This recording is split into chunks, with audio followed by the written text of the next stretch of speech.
لله رب العالمين والصلاة والسلام على رسوله الكريم وعلى آله وصحبه وأهل بيته أجمعين أما بعد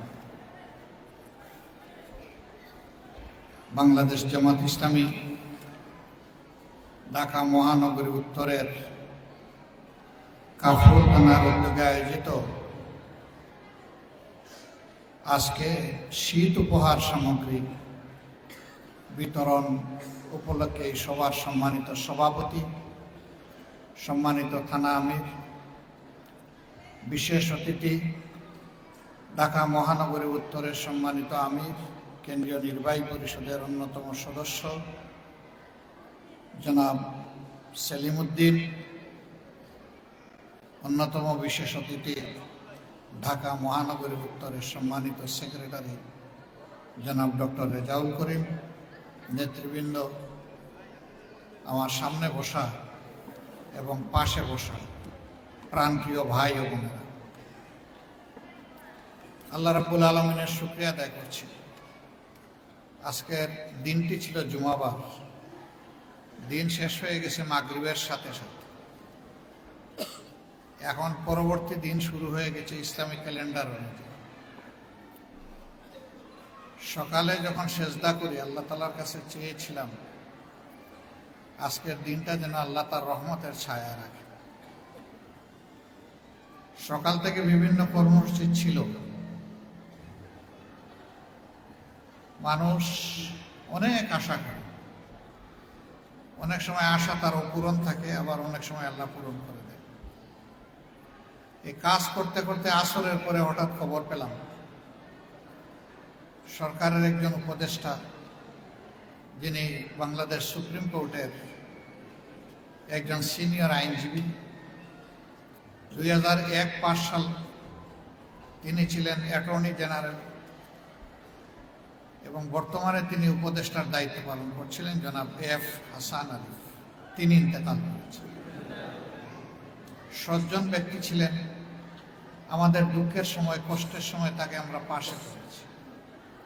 তিনি আমাদেরকে অনেক লিগ্যাল অ্যাডভাইজারি সার্ভিস দিয়েছেন, কিন্তু কোনোদিন জোর করেও আমরা তাকে 10টা টাকা দিতে পারিনি। তিনি বলতেন যে আপনারা রক্ত দিয়ে যুদ্ধ করছেন, আমি আমার মেধা দিয়ে একটু শরীক হলাম। আল্লাহ তাআলার দরবারে দোয়া করি আল্লাহ তাকে ক্ষমা করুন, তার প্রতি রহম করুন এবং আল্লাহ তার জান্নাতের মেহমান হিসেবে তাকে কবুল করুন। তার পরিবার পরিজন, আপনজন, প্রিয়জন, সহকর্মী সবাইকে আল্লাহ সবরে জামিলা তা করুন। ওখান থেকে প্রিয় সংগঠনের আরেকজন একজন জ্যেষ্ঠ দায়িত্বশীলকে দেখতে গেলাম ইবনে সিনা হসপিটাল। ওখানে যাওয়া মাত্রই শুনলাম যে আরেকজন প্রিয় সহকর্মী তিনি দুনিয়া থেকে বিদায় নিয়েছে। মহানগরী উত্তরের একজন রুকন ছিলেন খুরশেদ আলম সাহেব, তিনি ইন্তেকাল করেছেন ইবনে সিনা। পাশাপাশি বেড, মৌলানা রফিউদ্দিন সাহেব একটা বেডে, মাঝখানে একটা বেড রেখে পরের বেডে ওনার মরদেহ পড়ে আছে। আমরা জানি না কার কখন ডাক চলে আসে।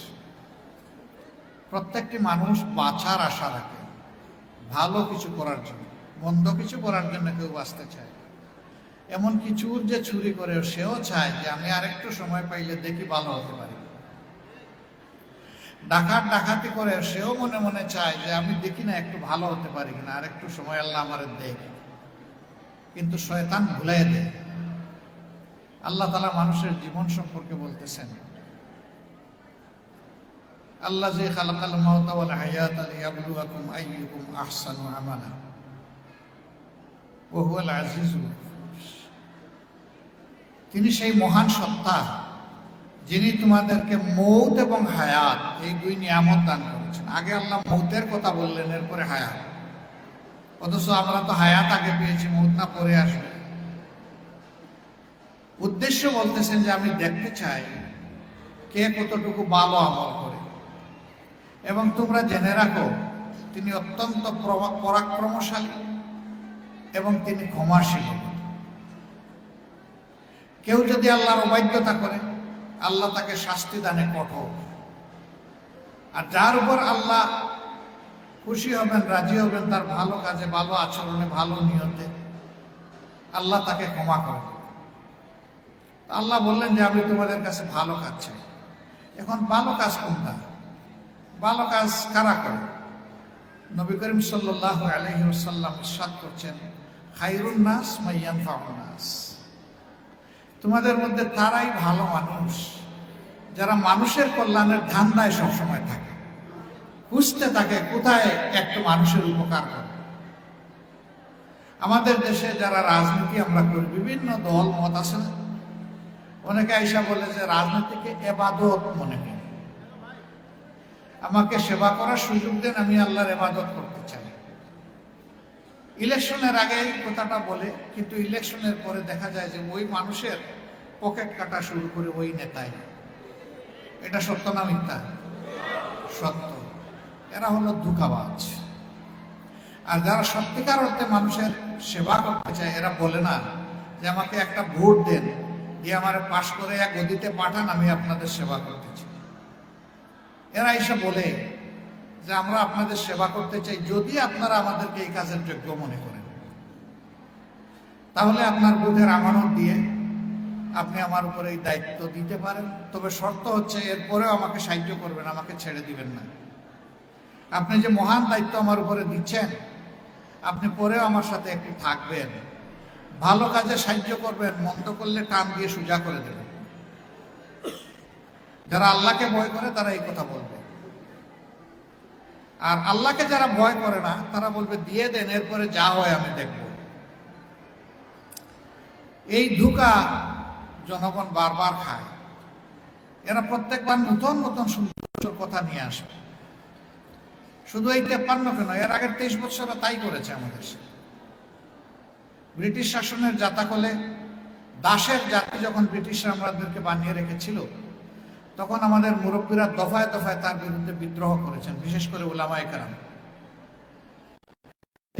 এই দেশ থেকে তাড়ানোর জন্য, কিন্তু কিছু সংখ্যক বিশ্বাসঘাতকের কারণে বারবারই সেই চেষ্টা ব্যর্থ হয়েছে। বহু কষ্টে 190 বছর পর সেই গুলামির জিঞ্জির থেকে এই জাতি মুক্তি পেয়েছিল। যারা পাকিস্তানের স্বাধীনতা এনেছিলেন তারা বলেছিলেন পাকিস্তানের মূলমন্ত্র কি লা ইলাহা ইল্লাল্লাহ, সংবিধান কি আল কোরআন আল কোরআন। তারা কি লা ইলাহা ইল্লাল্লাহর উপরে ছিলেন? আল কোরআনের শাসন কায়েম করেছিলেন? না করার কারণে পূর্ব পাকিস্তান পশ্চিম পাকিস্তানে বৈষম্য হয়েছিল। বৈষম্যের অনিবার্য ফলশ্রুতিতে বাংলাদেশ আরেকবার স্বাধীন হল। 47-এর এই স্বাধীনতা আমাদের কাজে লাগলো না, আবার 71 সালে স্বাধীন হলো। তখন কি স্লোগান ছিল? পাকিস্তানিরা এসে দেশ শোষণ করে নিয়ে যায়, এখন আমরা আমাদের দেশ শাসন করব এবং ন্যায় বিচার উপহার দেব, মানবিক সমাজ হবে, সাম্যের ভিত্তিতে দেশ চলবে। সেই স্লোগানের ভিত্তিতে 53 বছর চললো। কি সাম্য যে আমরা পেয়েছি আমরা সবাই দেখেছি। হ্যাঁ, একটা গোষ্ঠী ছাড়া সবাই সাম্য পেয়েছে, সেই সাম্যের নাম জুলুম। সবাই মজলুম ছিল, বিশেষ করে আলিম উলামা মজলুম ছিলেন, ধর্মীয় সংগঠনগুলো মজলুম ছিল। এখন এই 53 বছরের মাথায় এসে আমাদের সন্তানেরা তারা জেগে উঠলো আর বলল উই ওয়ান্ট জাস্টিস, আমরা ন্যায় বিচার চাই, আমরা বৈষম্য মানি না। তাদের ডাকে সবাই সাড়া দিল। 10 মাসের শিশুও বললো আমিও হাসি। বললেন যে 10 মাসের শিশু হাজির হলো কিভাবে? মা তার 10 মাসের সন্তানকে খুলে নিয়ে রাস্তায় নেমে এসেছে। সাংবাদিক বন্ধুটি প্রশ্ন করেছে, আপনি কি সাংঘাতিক কাজ করেছেন? আপনার এই বাচ্চার বয়স কত? বলে যে 10 মাস। তো গুলির সামনে আপনি 10 মাসের এই সন্তানকে নিয়ে এসেছেন কেন? বলে যে আমার বাচ্চা শুধু একটা না, যতগুলা যুবক যুবতী রাস্তায় নেমেছে সবগুলো আমার ছেলে মেয়ে। আমি ওদের সাথে সংহতি প্রকাশ করার জন্য, একাত্মতা ঘোষণা করার জন্য এই বাচ্চা তুলে নিয়ে চলে এসেছি। মসজিদ খুঁজে খুব নিকটে না, আমরা একটু অপেক্ষা করে আজানটা হয়ে যাক।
সাংবাদিকরা বলল, মা আপনি সাংঘাতিক কাজ করেছেন, গুলির সামনে কুলের বাচ্চা নিয়ে এসেছেন, যদি কোনো ক্ষতি হয়, বলে যে আরো যে বাচ্চারা আমার শহীদ হয়েছে তার সাথে আরেকটা শহীদ যুগ হবে।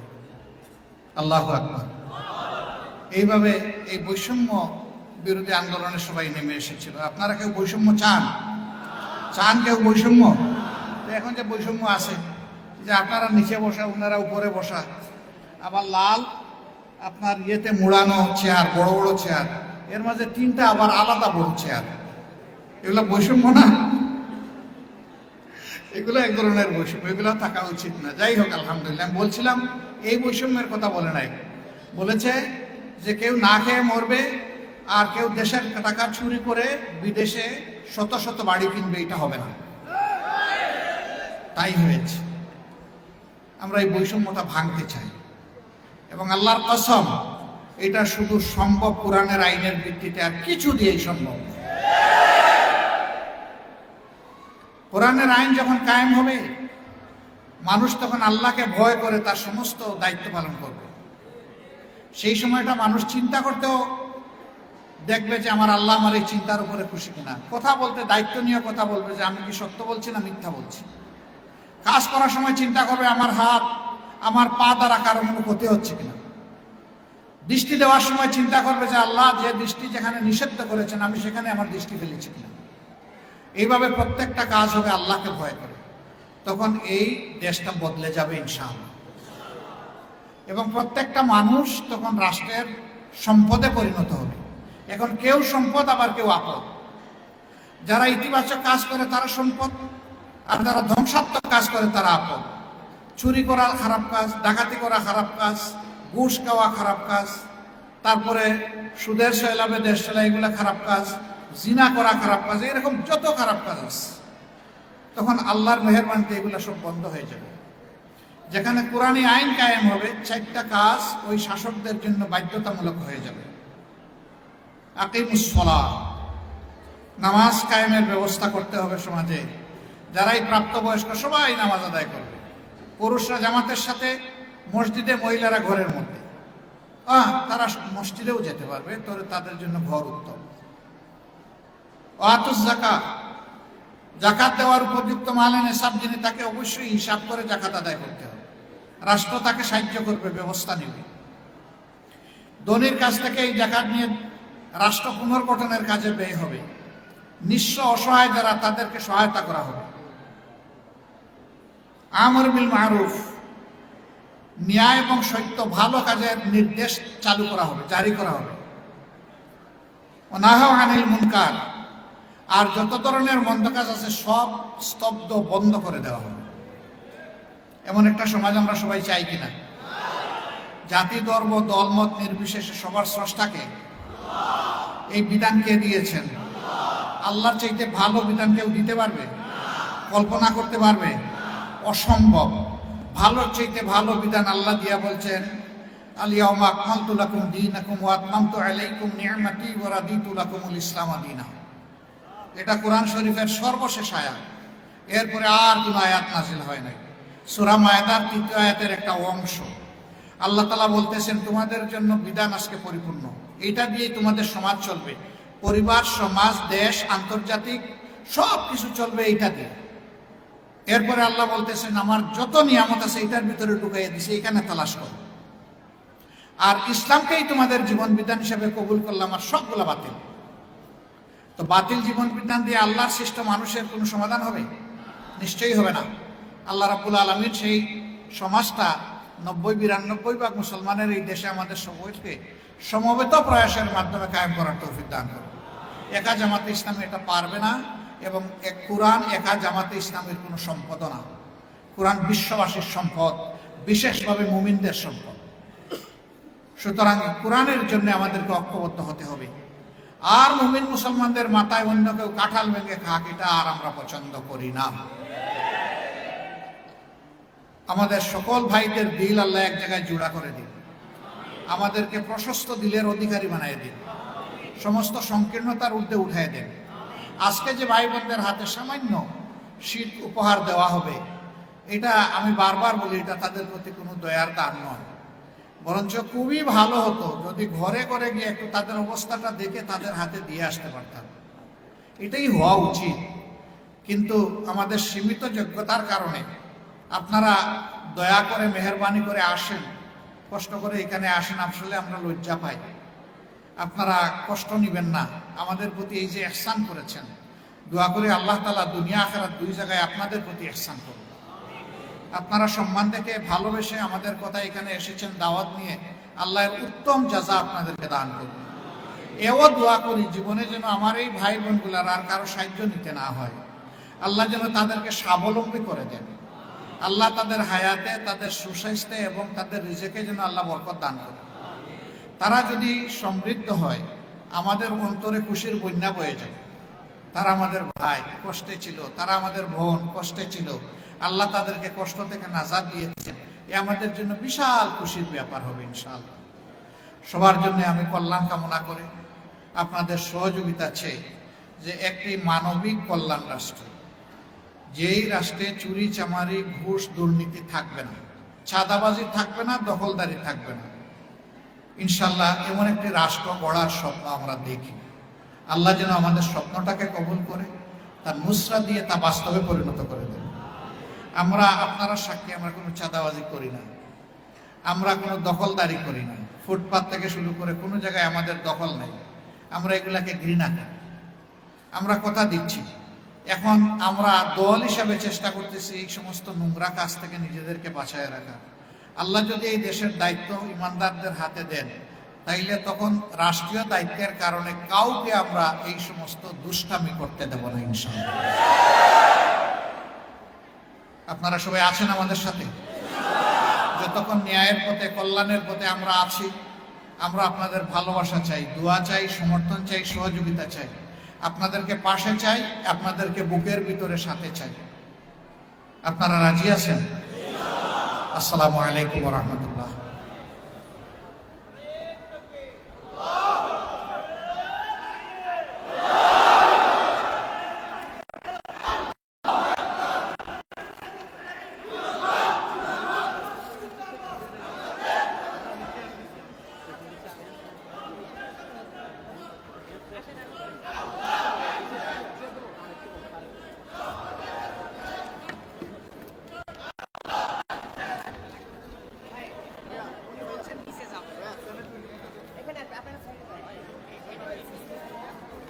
যে সম্মানিত উপস্থিতি, আমরা আমাদের কার্যক্রম সহজ করার জন্য, সুশৃঙ্খলভাবে আমাদের কাজের আঞ্জাম দেওয়ার জন্য আমরা গ্রহীতা ভাই এবং বোনদের হাতে আমাদের জামাতে ইসলামীর সিল সম্মিলিত সিরকুট দিয়েছি।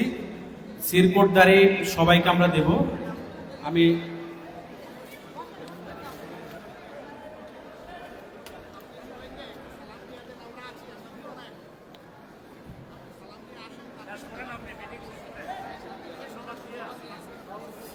সম্মানিত উপস্থিতি, আসসালামু আলাইকুম ওয়া রাহমাতুল্লাহি ওয়া বারাকাতুহু। আপনাদেরকে আন্তরিক ধন্যবাদ, আপনাদের এই বৈঠকে উপস্থিত হয়ে আমাদেরকে সাফল্যমণ্ডিত করেছেন। এখন আমাদের কম্বল বিতরণ হবে, সম্মানিত মেহমান কিন্তু কম্বল বিতরণ করবেন। আপনারা সকলেই ধৈর্য সহকারে থাকবেন। আসসালামু আলাইকুম।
এদিকে আসেন, এদিকে আসেন।